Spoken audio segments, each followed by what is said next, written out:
This is Unsiloed, brought to you by Alumni FM, connecting people through stories. Welcome to Unsiloed. This is Greg LeBlanc, and I'm here with Bruce Hood, who is a professor of developmental psychology in society at the University of Bristol. And he's also the author of, most recently, this book right here called Possessed, Why We Want More Than We Need.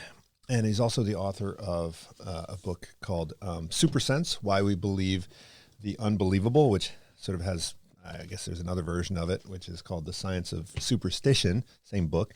Also a book called The Self-Illusion and one called A Domesticated Brain. Welcome, Bruce. Hello there.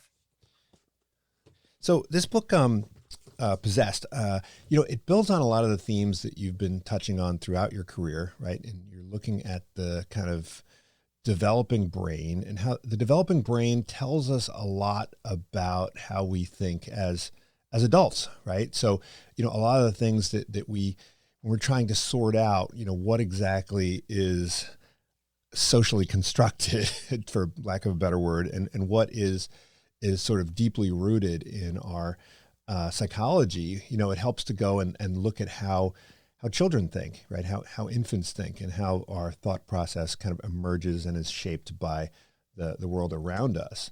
And as somebody who is also a lawyer and who is, deeply interested in property law, you spent a lot of time talking about, property law and, conceptions of property and I found this really interesting.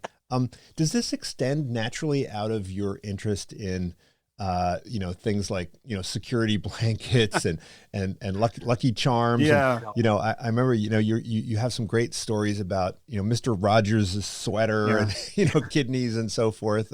Is this, it seems like a natural outgrowth of your interests in kind of associational thinking. Yeah, it is. And in fact, the books that you mentioned, they all have a sort of common theme in the sense that what really fascinates me is the mundane, things that we treat as just unremarkable aspects of human thought and behavior. It's so familiar that we don't even question them. But when you start to look at them a little more closely, you realize how peculiar they really are. It's just that we're so familiar, we never really question it. And ownership and possessions is clearly something that falls in that category because it controls our lives. If you think about it, our daily lives are structured around the principles of legal systems, what we can do, what we own, financial systems. Everything in modern civilization is structured around this concept of ownership. And it also harkens to our unusual relationship that we have with physical objects.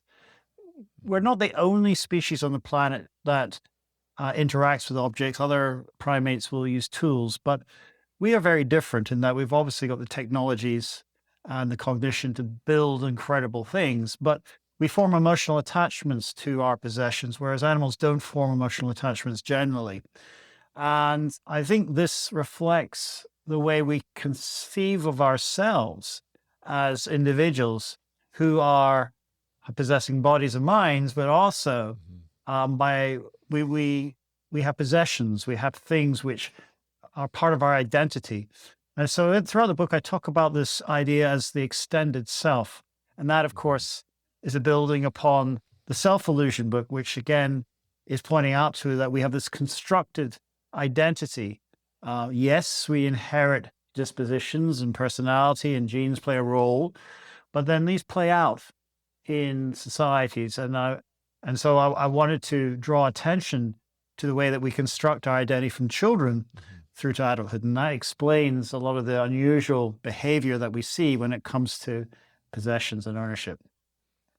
Yeah, what I found fascinating was this idea that, when people see their possessions destroyed or when they're forced to give them up, they experience physical pain, right? And that you can actually make them more willing to part with their possessions if you give them aspirin, right? Which that was fascinating to me, and it made me think: is this kind of like an extension of is it proprioception that we call it, where if you're wearing a hat and you learn to kind Yeah. of duck under the lintel because you feel that it's an extension of you. Is that do we start attaching that to more and more abstract objects in a way? I think at the extreme end it does, because the emotional connection that we have certainly is underpinned by our reward systems in our brains. So the pursuit of goals, you probably have heard of the dopaminergic systems, and the people. It's actually a misnomer to call it the dopamine system, but basically there are neurobiological systems which compel us to seek out goals, and we get certain physiological satisfaction from acquiring things. Likewise, there's a physical pain for some people in giving up their possessions, especially if they have a strong connection with them. And you just need to consider all those examples where people react in unreasonable ways when people threaten their property. So in my talks, I've got this great video of a guy leaping on the bonnet of his car, which has been jacked at the time. But in the cold light of day, you wouldn't cling onto the bonnet of your car. But as soon as somebody violates that personal ownership principles, then that triggers within us an automatic fight or flight response, and so it speaks to the deep psychological connection that we have with our possessions, and that's why people feel violated. It's kind of interesting that home burglary and robbery is obviously a financial loss. But what people don't realize that actually it has an incredible emotional impact on people, the victims, and it can last for months, even years after they've been robbed. And it's because it gets back to this concept of a violation of our personal identity. So I think that yes, they do. This is represented in our neural systems in various ways as motivational of pleasure and rewards and pain, as it were. So, as a behavioral economist, I talk a lot about endowment effects and kind of loss aversion, right? And how, there's some random mug or, teddy bear that doesn't really mean anything to you, and then it's arbitrarily assigned to you, and then all of a sudden, you defend it, with your life, so to speak. And, we in the business school try to cure people of this irrational bias, which can get in the way of profitable trading and so forth. But I think this characteristic or trait wouldn't exist if it didn't serve some important purpose. So maybe I know part of it is human. Humans have the capacity to do it in a very abstract way. But is there? I mean, there's evidence that animals also can be very territorial, at least with respect to defending the things that they see as theirs, right? Yeah. So there's a distinction between possession and ownership, which it's important to draw, because ownership is a social convention, and I would argue you don't see any evidence of ownership in the animal kingdom, but you see plenty of evidence of territorialism and possessions. Possession comes from the French word which means to place or hold upon, and so animals will fight to put your foot on it, right? Put your foot on it. That's exactly it. Yeah. So they will defend their possessions, typically territories, food, and mates. And they recognize, for example, the first possession rule, that if somebody is in possession or occupying a location, they'll tend not to challenge them for it. But if it's ambiguous who had it first, then they'll fight for much longer over that same thing. So they kind of recognize that if you've got it, then, it's yours, but I might challenge you for it, as it were. That's kind of a coordination. It's kind of a coordination equilibrium. Yeah, right? it's exactly. It's to optimize the amount of conflicts that you get into, because if you fight over everything, you're going to be burnt out. So it kind of, because the person is going to defend it more strongly if they feel the rightful possession. So that's why you try to pick and choose your battles, as it were. But what you won't see, there is one report, and I don't know if it's ever been verified, in crows, but other than the crows, there being an exception, what you don't generally see is animals protecting the possession rights of other animals in the group. So they won't go to the defense of property if one animal decides to go for another's, or if the animal is not watching it and the other one takes it sneakily, the third party kind of intervention you don't see. Whereas ownership depends on third party policing. It depends on the notion of perpetuity, that you own something for time, because unless you've given it up or given it away, it still belongs to you, to the extent that you can then go away and maybe fight a battle and expect to come home and still have everything there. So ownership is the mechanism that allows you to accumulate resources in a way which is much more flexible than actually having to literally sit on it and protect it, which is what you find with possessions. So in that sense, it's a convention. But it does differ between groups. It differs culturally. So, for example, I draw light upon the hunter-gatherers, the Hausa tribe of Tanzania, the last hunter-gatherer tribe, one of the few left on the planet. And they don't have the notion of personal possessions in the same way that we do. I suspect it's probably not entirely true that they don't, but they do have this notion of collective ownership. And the endowment effect that you're referring to is supposedly absent in this group, unless they're individuals who've had experience trading with Westerners. But in general, the hunter-gatherers tend not to have this sort of unique relationship with personal possessions. And that makes a lot of sense, because hunter-gatherers by their nature cannot accumulate a lot of personal baggage. And so there has to be they have to be flight of foot. And so they have to really take only what's needed for the group rather than dragging along all this extra stuff. And they have a concept that you don't find in Western society called demand sharing. So if you're not using something, then anyone in that group is perfectly entitled to help themselves to it. It's a bit like, your neighbor goes out, you just go over and take his lawnmower because he's not using it. So we wouldn't do that. But it does distinguish between in-group and out-group, right? Oh, so yes. Yeah. The demand sharing is limited to, yeah. Oh, absolutely. Yeah. It's not like they're all altruistic. No. It's all optimized for the efficiency of the group. Yeah. So they'll have outer-group conflict, of course, but within the group, the ownership is collective or communal. And the endowment effect, getting back to what you're mentioning, is more pronounced in Western societies, which promote very much individualism and status as signaled by your possessions, as opposed to more collectivist societies. This is the research, apparently. Although I suspect that those categorical divisions between East and West are probably disappearing as societies are beginning to become more similar in many ways. But apparently the endowment effect is not as strong in those who live in more interdependent or collectivist societies.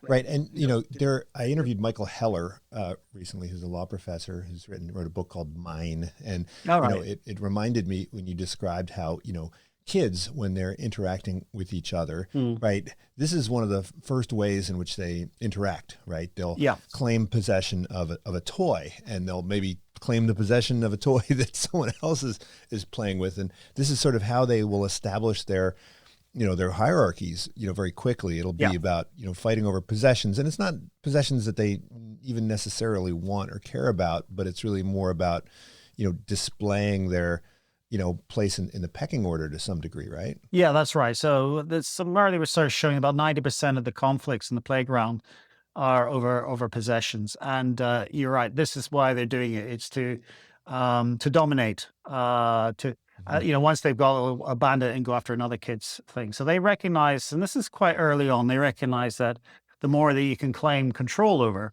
the more status that you have. So children move from a very kind of egocentric view of their relationship with property. And through socialization, they have to become more altruistic. They have to, contrary to some people's opinions, children are pretty selfish and they don't generally share unless they're told to do so. And this is how they take on the norms, the social norms that they're exposed to.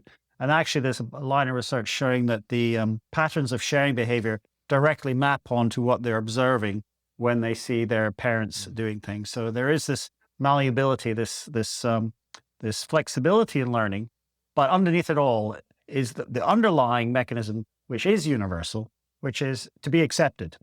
So if that's a society where you're kind of very individualistic and you're regarded through status, or if it's a society which is more collectivist, where you're expected to contribute and cooperate, it doesn't matter what it is, the child will fit with whatever is the driving narrative. And that's the ultimate thing, because the one thing that you don't want to do is be excluded.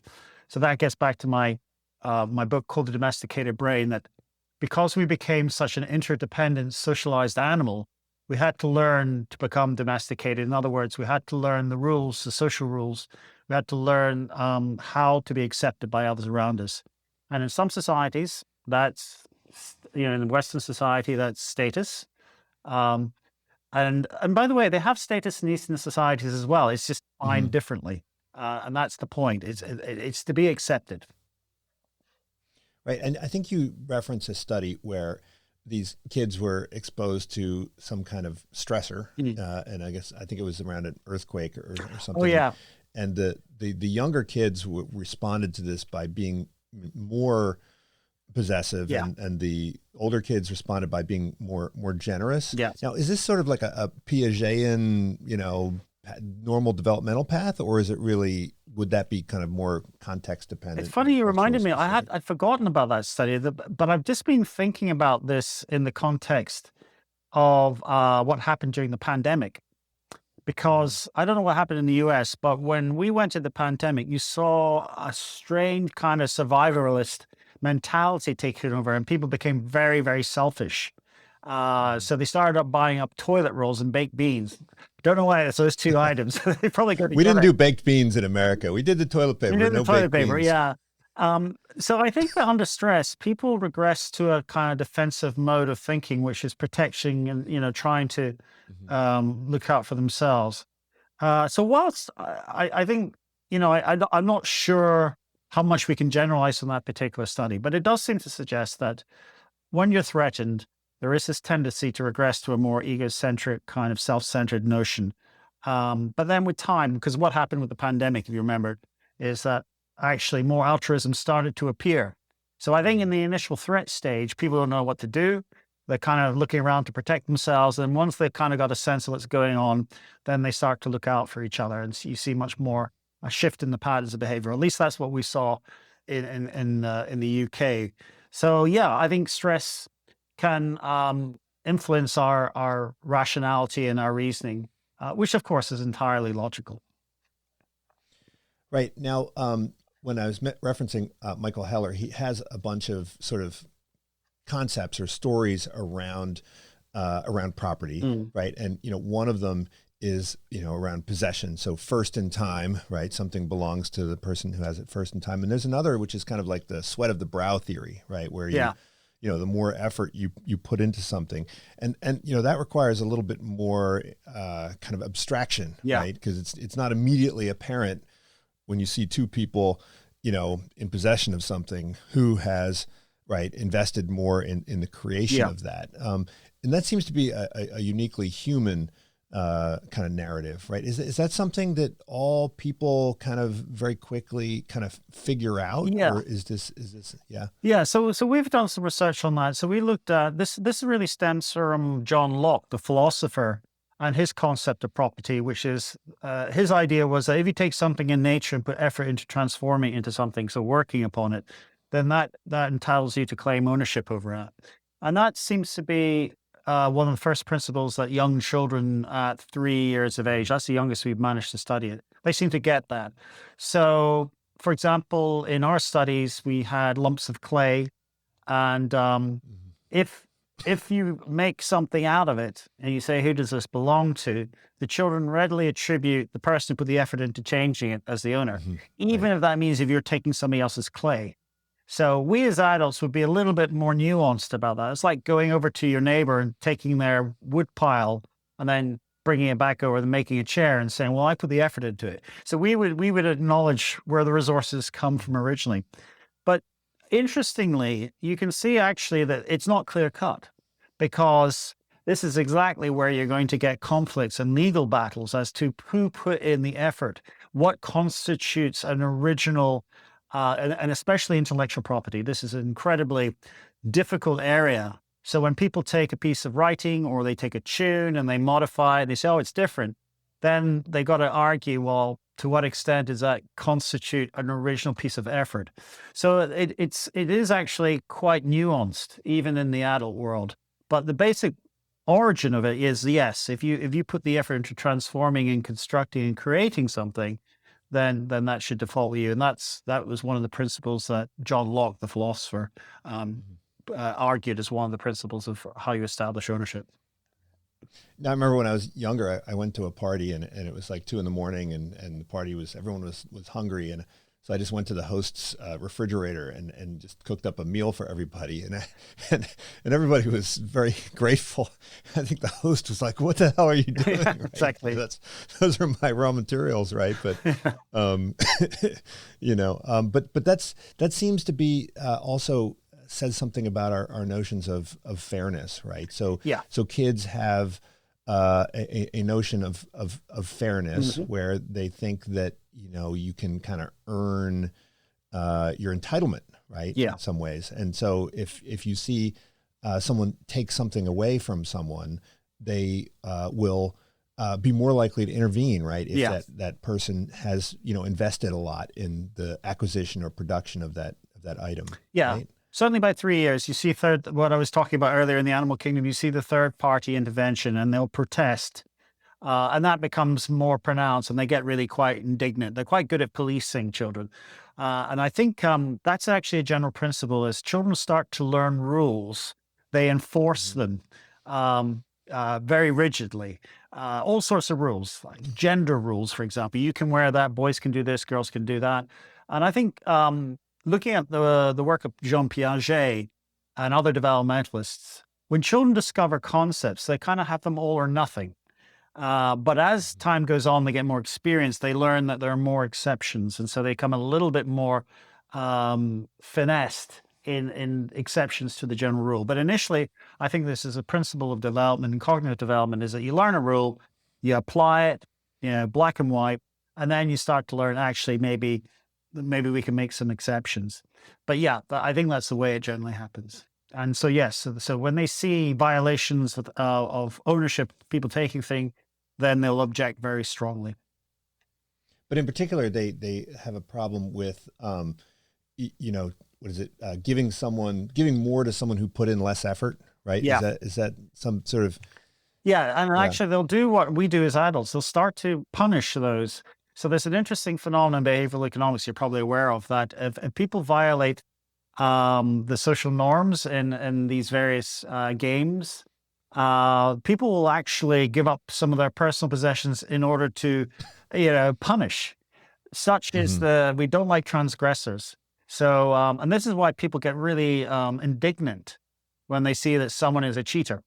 So again, this is something that children start to really get into and learn to do, and we do it as well. As adults, we get really outraged when people seem to be violating the rules that the rest of us are abiding by. Now, the other thing I think you talk about, and you talk about this a lot in Supersense, is the idea that objects can kind of absorb properties, right? And it's sort of a magical thinking in a way, right? And so part of this is, I know that you don't mention these studies, but there's studies that if you wear a white coat that was worn by a doctor, right, you're going to feel a certain way as opposed to if it was worn by a painter. But I think you mentioned that if you use a golf club that belonged to a professional golfer, you perform better and so forth. So, this seems to be really, really deeply rooted in how we think. And it probably explains why we, are so obsessed with, authenticating the origins of artworks and so forth. Yeah, the provenance, absolutely. And that actually is a pivotal factor in determining the value of a picture. I mean, you could have, an identical duplicate. You couldn't tell them apart, but as soon as you discover that one is inauthentic, then its value plummets. And this is, I think that all of these examples tap into a ubiquitous psychological phenomenon. This is getting back to what I was saying right at the beginning, that I'm really interested in things which don't seem strange until you really question them. And this phenomenon is called essentialism.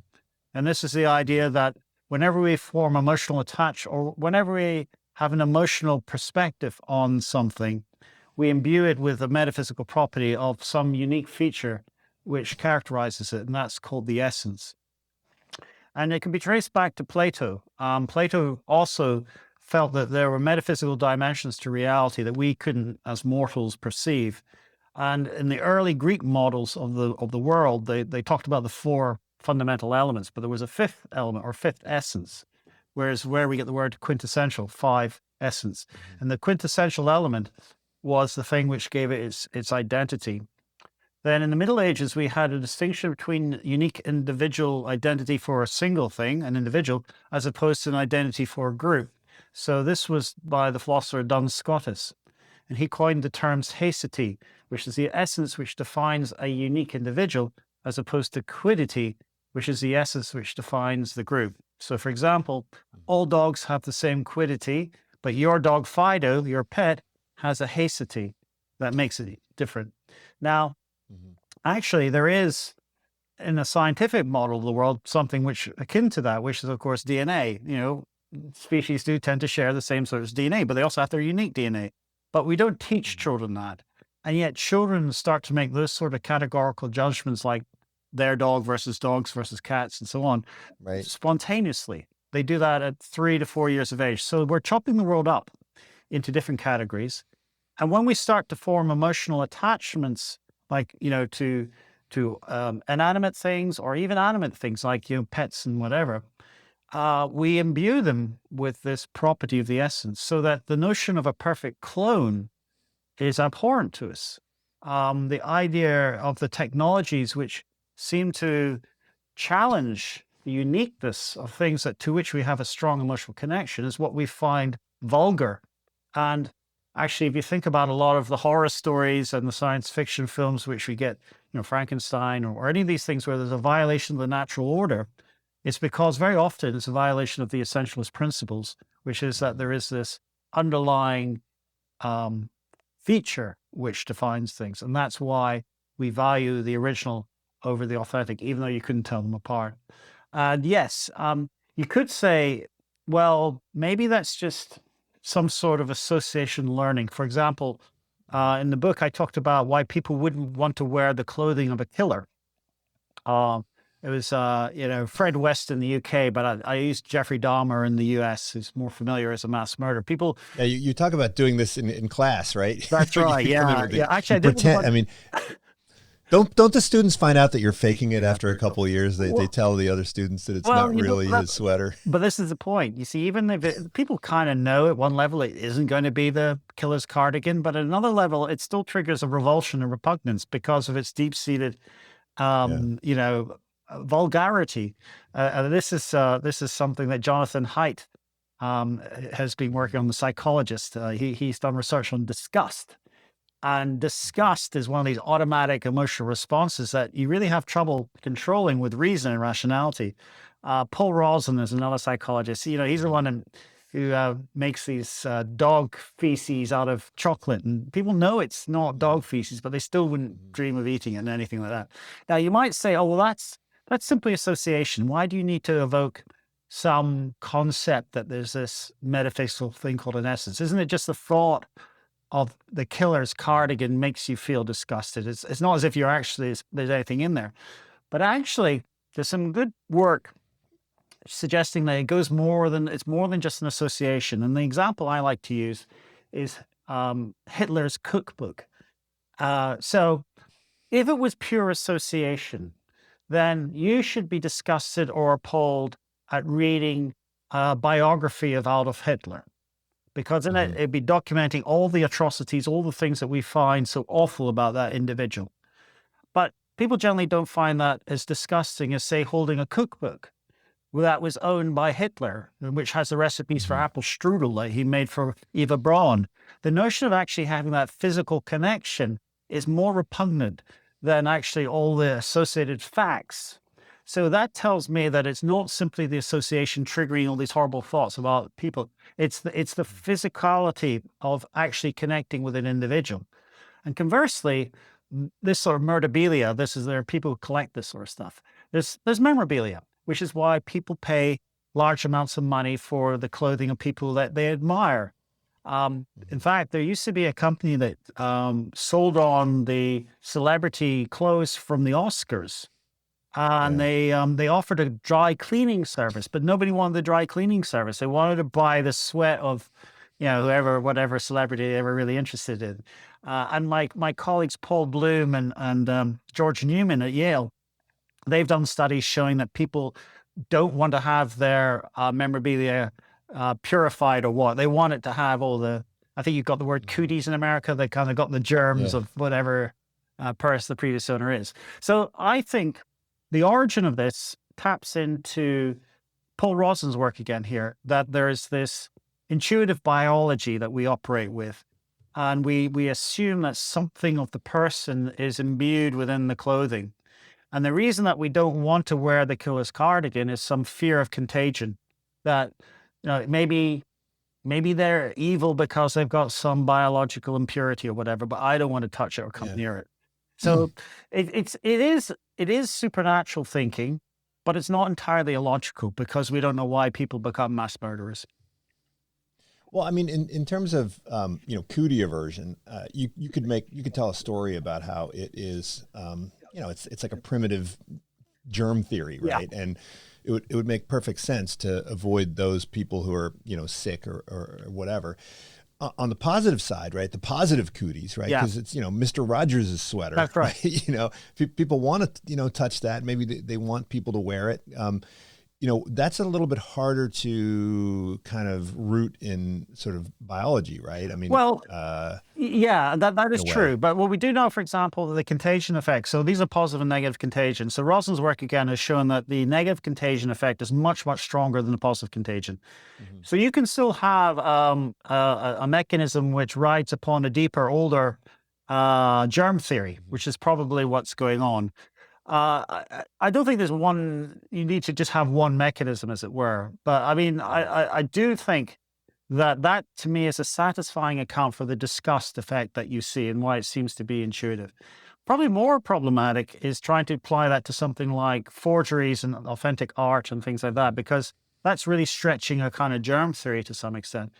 But it does get back to this notion of physicality and the connection and the way that we need to, as I say, the idea of having an entirely duplicated person is something which we would find abhorrent. There's a condition called Capgras syndrome, where it's a neurological condition, thankfully very rare, but people feel that others are duplicates. They're inauthentic. And in one case, actually, a son killed his father because he was convinced he wasn't. He thought he was a sort of cyborg robot.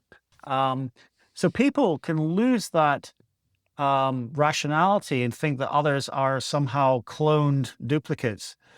And I think what's going on there is that at one level, you recognize the person as physically similar to someone that you know, but you're not getting the emotional experience that you normally have when you see that person. And therefore, there seems to be this disconnect between the recognition emotionally with the physical recognition visually of what somebody is. So once that's gone, then that representation of that person is corrupted. And that's why you assume that it must be a forgery or a clone.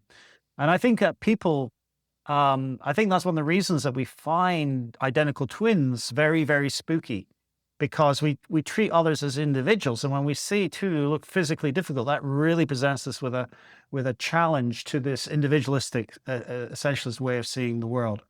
So yeah, I think we tend, and by the way, we don't care about, it's only for things that we care about. We're not upset by identical, foam cups or utensils. That's not a problem. There are lots of things in the world that we can be duplicated. We wouldn't care anything about. But as soon as the importance of the unique individual becomes apparent to us, then that's when we evoke, I think, the essentialist view.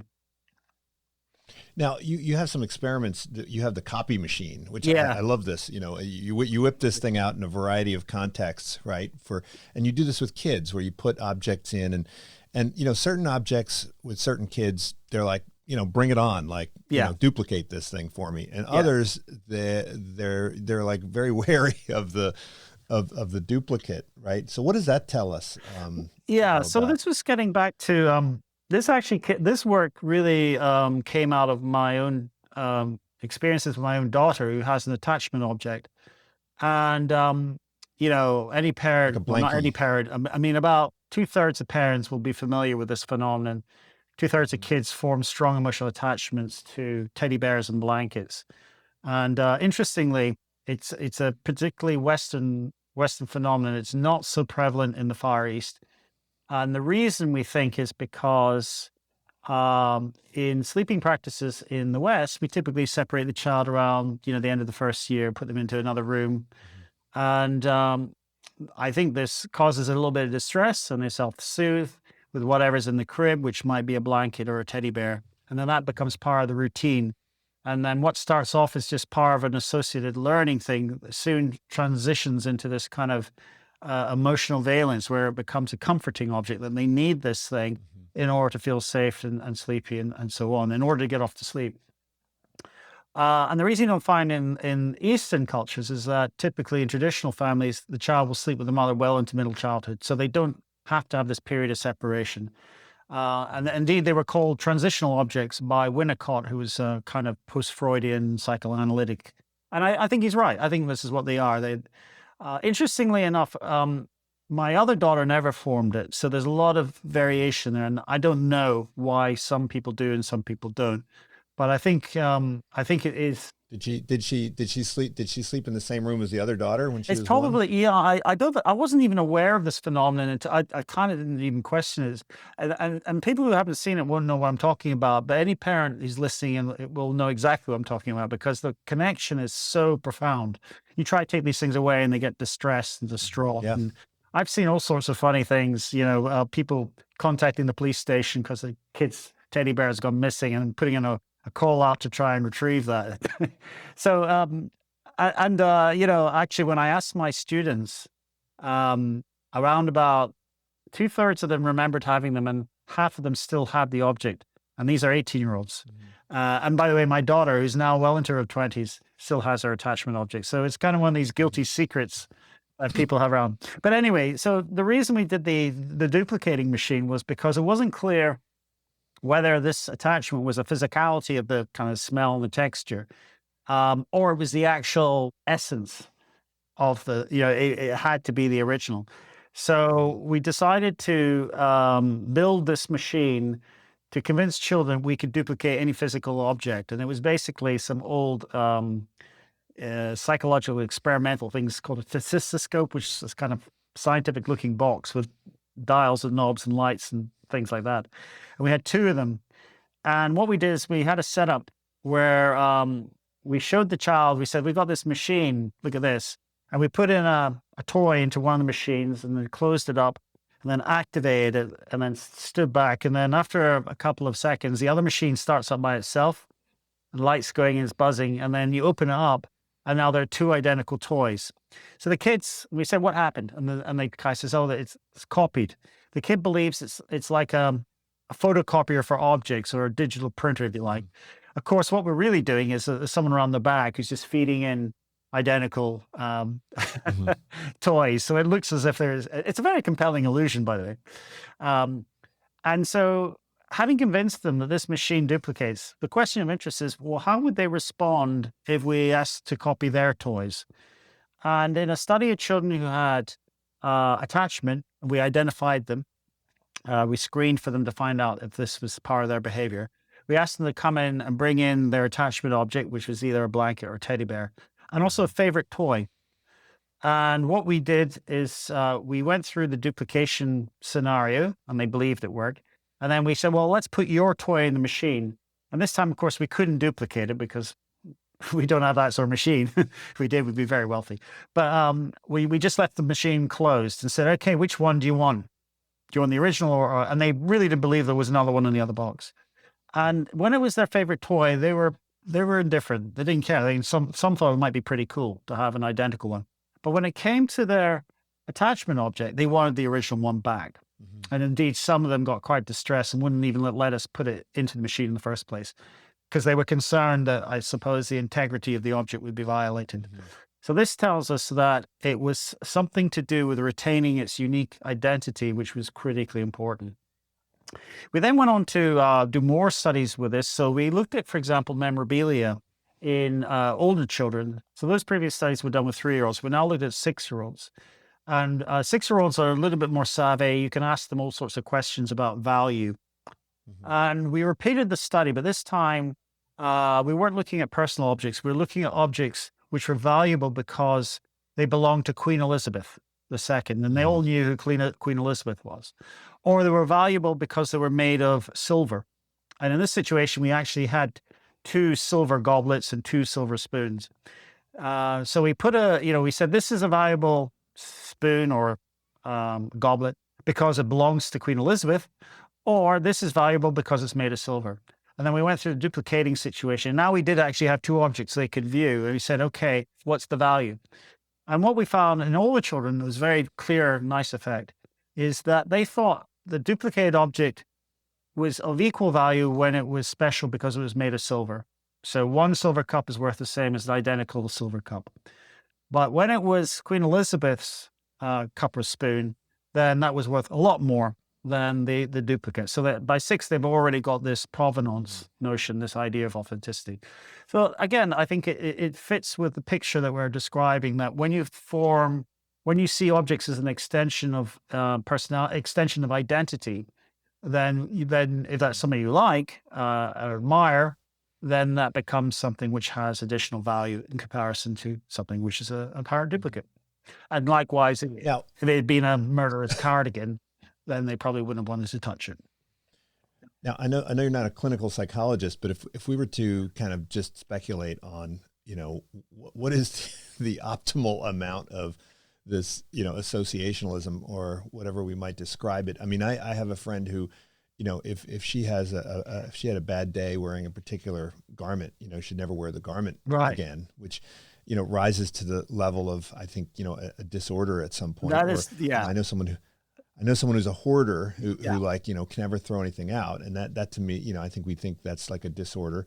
But, can you be in the opposite direction? I mean, when I look at the Marie Kondo people, I think, well, there's something wrong with these people, because, I walk through my house and I'm, every time I see an object, it evokes all sorts of memories, right? I see a book and I'm like, oh, I remember reading that. Or I see a ticket stub and I'm like, oh, I remember that concert, right? And if I stripped all that stuff out, I mean, it would be like in a prison cell. I mean, even people in prison cells will, decorate them with memorabilia and so forth.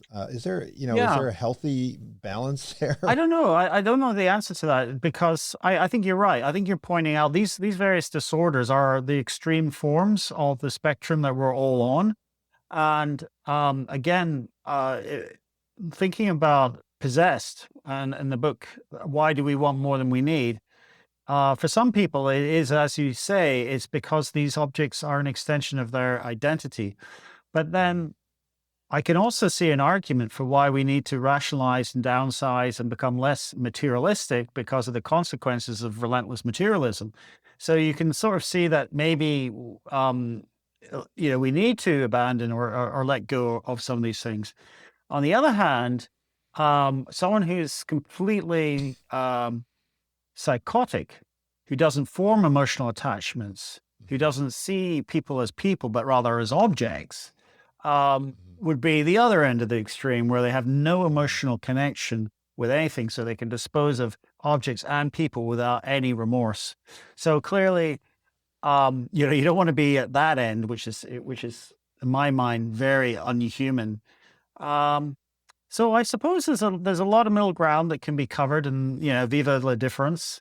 I think the emotional characteristics that we differ upon are what makes us attracted to different types of people. And I mean, I couldn't say there's one optimal profile, but those of the artistic dimension are likely to be more essentialist, to see much more value in authenticity. Those who are a little bit more the financially oriented can probably be a little less endowed with, the personal sentimentality of things. And that actually is true, by the way. Traders tend to score lower on endowment effects and their connection. Because if you can't let go of things, you're not going to be an effective trader because you're never going to sell anything. So yeah, there will be different profiles for different people, but the examples you're talking about seem to be the extremes. And I did talk about in the book about obsessive collecting and hoarders and how they have this real reluctance to let go of things. Well, I mean, I wonder if the people who have no endowment effect, the people who are the really good traders are also, have higher divorce rates. Right? Disposable partners, yes.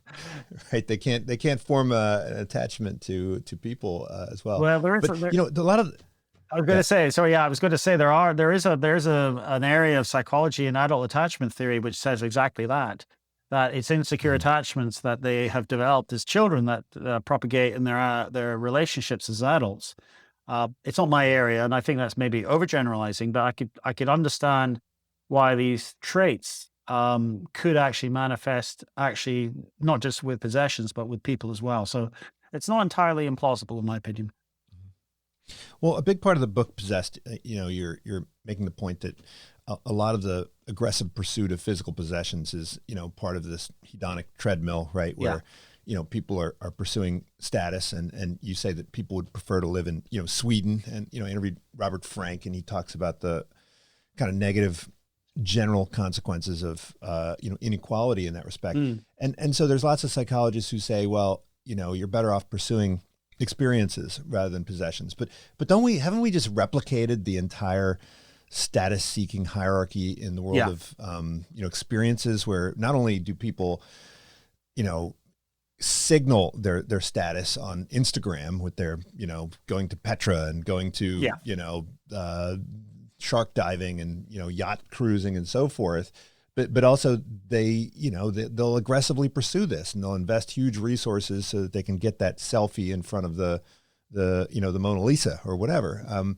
Is there like a kind of a law of thermodynamics that applies here regardless? No, you're absolutely right. And that work on experiences, there was a line of research showing that, generally it generates longer lasting happiness because objects by their very nature are physical, and therefore they could easily age, as it were, whereas a good memory never ages. It gets better, in fact. And you can always gild your memories, and everybody's memories are special, and you can always, so you don't adapt as quickly as you do to sort of seeing your car sitting in the driveway and comparing it to your neighbor's car who's got the latest edition or latest model. But actually, well, sure, but some possessions you become more attached to over time, right? So that's true. But if better. Yeah, that is true. But when you're in competitive competition, if you think about the status symbols, they typically are, the latest fashions. And that's why that gets into this constant cycle of trying to outdo the Joneses or keeping up with the Joneses as it goes. And that's, James, sorry, I forgot his name. Frank is the economist who pointed that out. Yeah. But actually that kind of is a little bit too simplistic, because it turns out that actually sometimes experiences can, it depends on the individual. Okay. So we have to be careful not to overgeneralize that.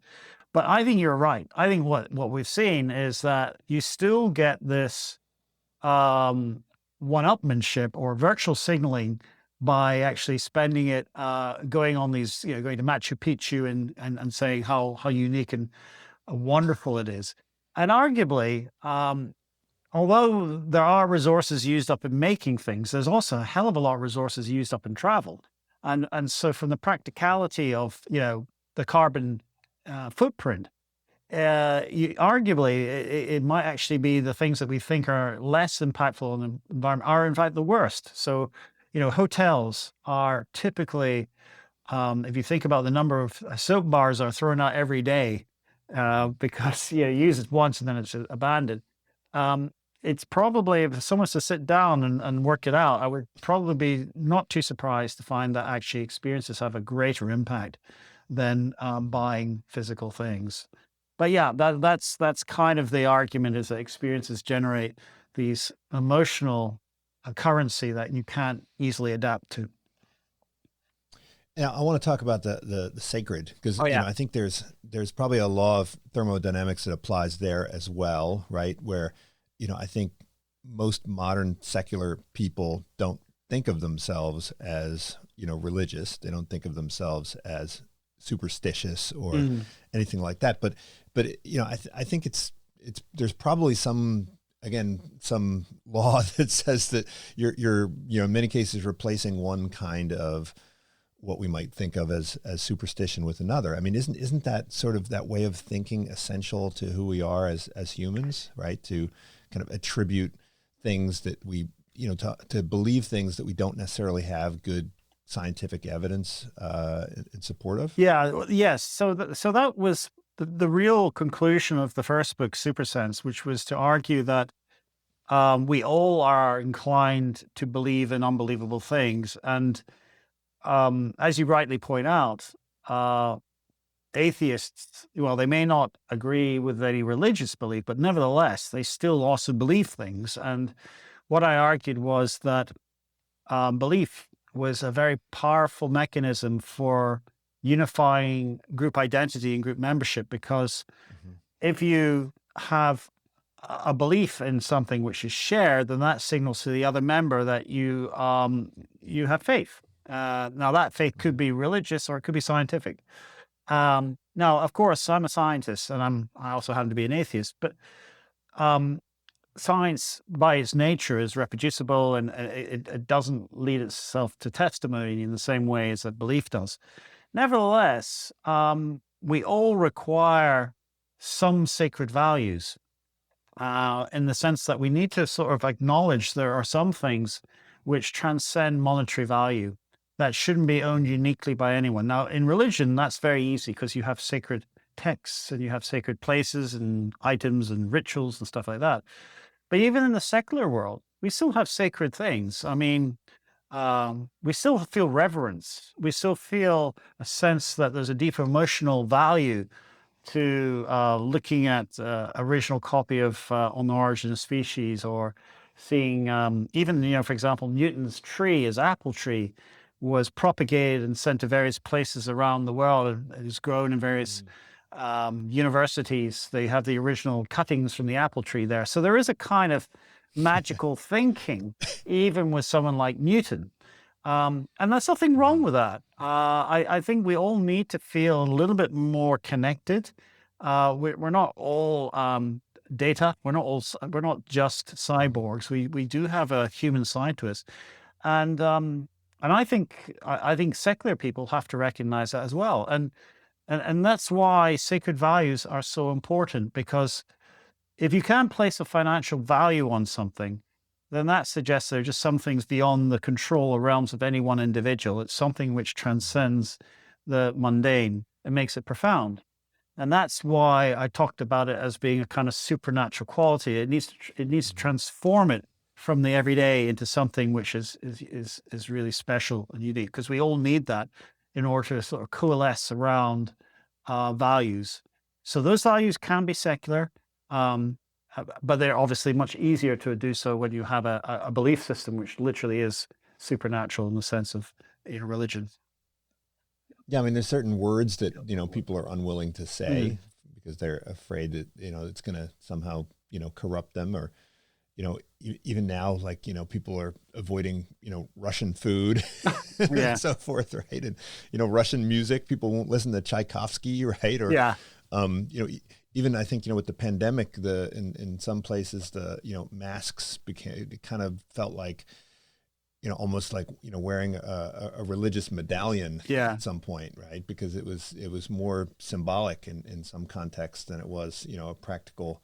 Well, that's right. I mean, barrier to transmission, right? Yeah, I mean that's the other thing, of course, is that it's very difficult to ignore your biology, and within us there are mechanisms which form connections very readily, and the perception of control is really important for humans, to the extent that when they're uncertain or they're stressed, they'll look for patterns in the world in order to try regaining control, and that's where superstitions arise, because we don't know what's controlling the game of golf or the card game, or whatever. We're always looking to repeat the pattern in order to try to establish it. Right. So it takes a very powerful, strong mind to ignore these associative patterns that influence us, because we're always tripwired into looking for them.